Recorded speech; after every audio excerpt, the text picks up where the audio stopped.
We will have to wait until the season opener to see Aaron Rodgers on the field for the black and yellow. The future Hall of Famer sitting out of the Steelers preseason finale, which means he will get no preseason game reps with his new team. Regardless, Big Ben Roethlisberger is fired up to see what Rodgers and DK Metcalf are capable of this season. Ben? Steeler Nation family, I am giving you guys all this why to be excited and why this is going to be like those two could go crazy. And Aaron's had some great receivers, don't get me wrong, but he hasn't had to do like this either. I'm watching them at practice, and it wasn't all perfect. They're still working through things, you know. When they get going, really, I'm telling you, it's going to be something special. If he can have the time to throw the ball, you're going to see some crazy stuff happen. There are some weapons, and Johnny Smith didn't even practice. And talking to Coach T, he's like, Ben. Really? He gives me that Ben. Doesn't really give me anything, just get Ben. Ben.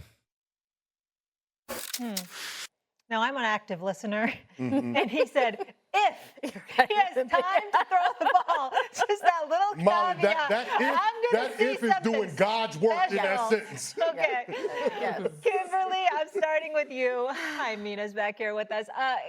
Are we sleeping on these Steelers heading into the season? Because I feel like we're living in a world of extremes with our expectations for this team.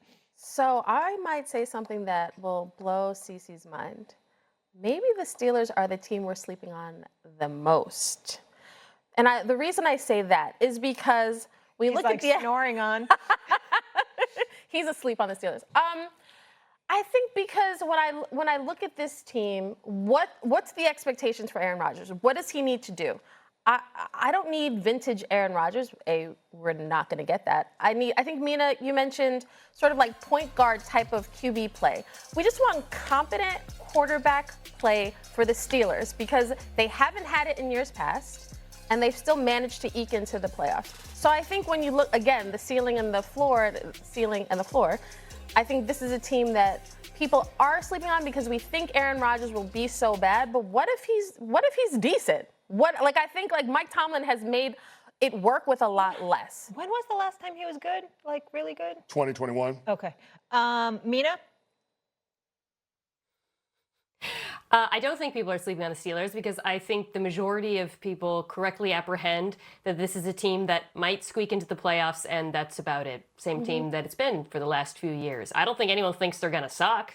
No one does. But I don't think anyone thinks they're going to win a Super Bowl. This is a team that routinely wins a lot of games under Mike Tomlin, and he gets a lot of credit for that. But I think the idea that they're going to suddenly be better than they've been in the past few years is based on the false belief that you're getting Rodgers, who I mentioned earlier, Kimberly, that he just needs to be competent. That's fine. But even if he is, let's say he is average and it's a point guard, the run game looks a little better, we still think this team can go toe-to-toe with the likes of the Ravens, the Bills, the Chiefs. I do not think so. I also struggle to see how the defense, by the way, has fixed the issue I talked about earlier, the struggles versus Baltimore in big games. It's a fine team. I don't know what to say. I know that's not an exciting take, but they're okay. And I think it's fair to say they're okay, and I think that is the most common perception of this squad. I never want to be described as, it's a fine team. With Mina in that tone. She's a fine host. She's fine. So politically... That's like saying they got a good personality. Politically correct. The Steelers have a good personality. That's the word. Yeah. When they're nice. They're nice. It's like, oh, okay. Yeah. Okay. Correct me if I'm wrong. You think they're going to suck? You think they're going to be bad? I don't think they're going to be very good.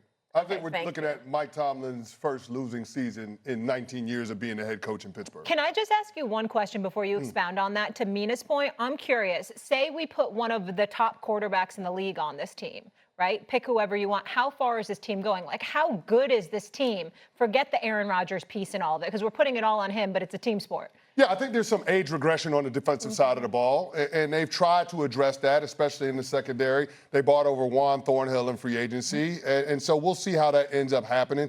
I think it's a net neutral to swap out for Jalen Ramsey and Minkah Fitzpatrick. I probably would have kept Minkah, but they made the decision to do that because they wanted to bring Jonnu Smith on the offensive side of the ball as well. I just don't see how this situation that Aaron Rodgers is parachuting into from a personnel standpoint is going to be markedly better than what he had with the New York Jets over the last couple of years.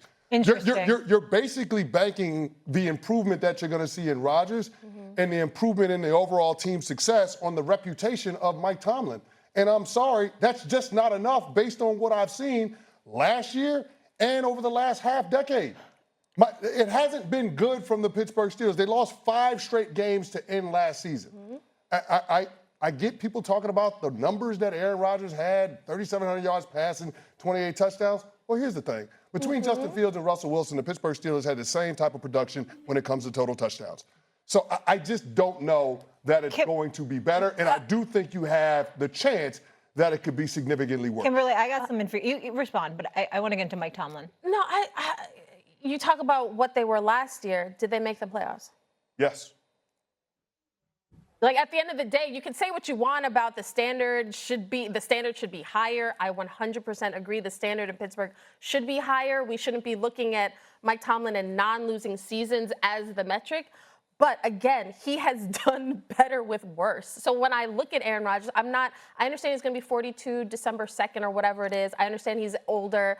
I get it. But I'm not expecting MVP Aaron Rodgers. But I also have seen this team. I've been around the AFC North a lot. She has. I can co-sign that. I have seen this Steelers team with Ben Roethlisberger on one leg literally limp into the play. I've seen it happen. So my thing is, based off of that, if Aaron Rodgers is competent and somewhat good, and DK, my only thing with DK is I think he's phenomenal, but who's on the other side?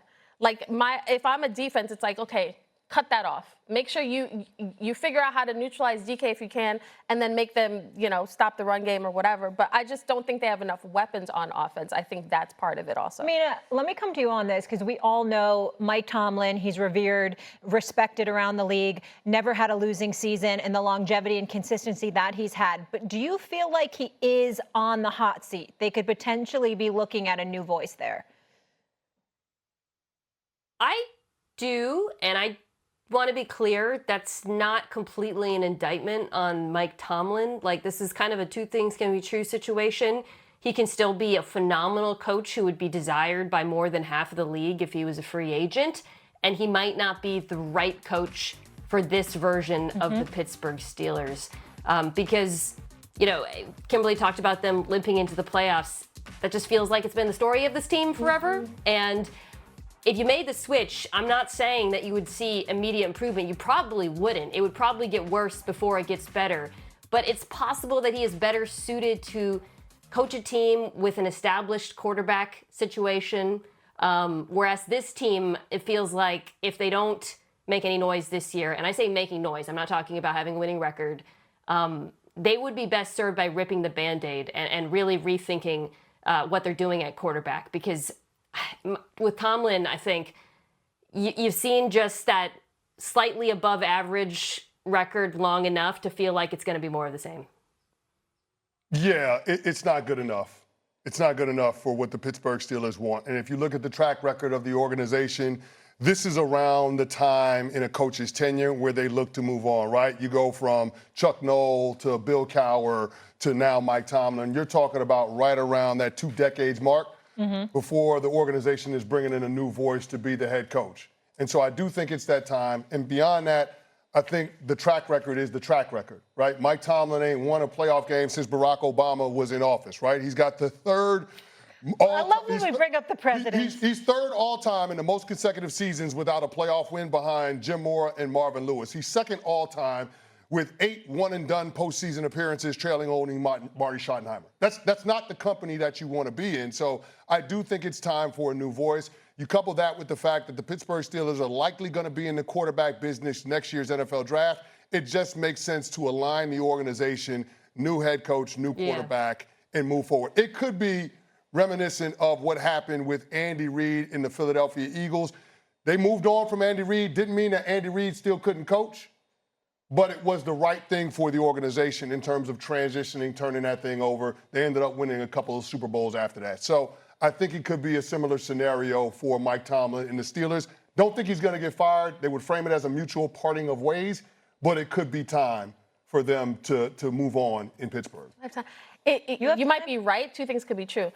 If Mike Tomlin doesn't want to go anywhere, I don't see Mike Tomlin going anywhere. I feel like he's the one head coach in the NFL where things are different. And the fans have been talking about him for years, wanting him out, and it hasn't happened. I think he should want out. He should have wanted out a couple of years ago after Big Ben, but he didn't. So I think if he wants to stay, he'll be back. All right, we'll keep it rolling here. We're going to our nation's capital since we're talking about presidents. Where Terry McLaurin still remains without a new contract with the Commanders. Washington activated the star wide receiver from the physically unable to perform list, which allows him to participate in practice. Head coach Dan Quinn had a strong response when asked about what he expects to see with McLaurin on the field. I'm not going to play Where's Waldo, guys, all right, moving forward. So just so we're clear on that. So Terry's return to play format is no different than any of the other players. He's healthy, which is now a good step to like getting closer to being back on the field. So you'll see that earlier than later. I don't have a date circled on my whiteboard in my office. We're not playing Where's Waldo, and we all remember that, not dating ourselves. Is his response, Dan Quinn there, is that something or nothing? Because I felt a little hostility, but maybe it's towards the media, just asking the same question repeatedly. Yeah, you get tired of it. It wears on you. And Dan Quinn is trying to get his football team ready for the start of the regular season. So I completely get where he's coming from. That said, I do expect that Terry McLaurin should be there, but if he's not, you are talking about a situation where you're worried about regression from Jaden Daniels, right? With Terry McLaurin, the Washington Commanders are an absolute contender, not only to win the NFC East, but to potentially win the conference and go to the Super Bowl. That's how talented Jaden Daniels is. But without Terry McLaurin, without that explosive element in the vertical passing game, without the guy that leads the NFL in tight window catches over the last half decade, it makes it hard to do. If you look back on all of the one-score wins that the Commanders had last year, they had 9 of them, including a couple of games where Terry McLaurin won it on the last play on throwing catches from Jaden Daniels. If you don't have that in your offense, I struggle to think what the Washington Commanders will be in terms of that unit being as dominant as we saw in his rookie year for Jaden Daniels. Mina, did you feel like it was something or nothing, what you just heard there? I think he is frustrated because of exactly what Chris said, which is they know how important he is to this team, how necessary he is. Last year, guys, on throws over 10 yards, nearly 40% of Jaden Daniels' targets were to Terry McLaurin. If you take him from this receiver group, it is extremely thin. Deebo Samuel, we saw him on the jet sweep in the preseason game. Fantastic underneath. Can't wait to see him as part of a screen game. None of that works if defenses don't have to respect Jaden Daniels' ability to push the ball downfield. They're going to creep up close to the line of scrimmage, stuff the run, stuff Deebo. It all falls apart for me, quite frankly. Better defenses, not the Bengals defense that we saw in the preseason. I think what's tricky, though, sorry, Bengals fans, I promise I'll stop. What's tricky for Washington, though, is if McLaurin, and it's been reported, truly wants to get paid per annum more than DK Metcalf, that is an overpay, right? You're putting him in the same average per year as the likes of CeeDee Lamb, Justin Jefferson, etc. Jamar Chase, that's who's above there. Terry McLaurin is significantly older than those players. You can understand why there's some hesitation on the part of Washington to give him that kind of contract. But he has a lot of leverage in my mind because of how this team is built, and I do not blame him for using it to try to get that money. And I think that kind of encapsulates why Dan Quinn is so frustrated, because Dan Quinn came in last year charged with a rookie quarterback having to rebuild a culture with this football team, new ownership, all of that. And they exceeded. We knew Jaden would be good, but they exceeded expectations. Now it's like you get to the NFC title game, a year into the Jaden Daniels experience, you're going to be a lot better. Oh, wait, and now your number one receiver isn't here. Dan Quinn understands the pressure that's on him. Yeah, and it's Terry. in sophomore slump. They have tape on you, and now McLaurin missing a significant amount of time. It's concerning. I understand the frustration. I got to leave it there. I know you want to say something. I'm sorry. Coming up, Micah Parsons and Trey Hendrickson are both looking for new deals. So which defensive star is more likely to stay with their current team? And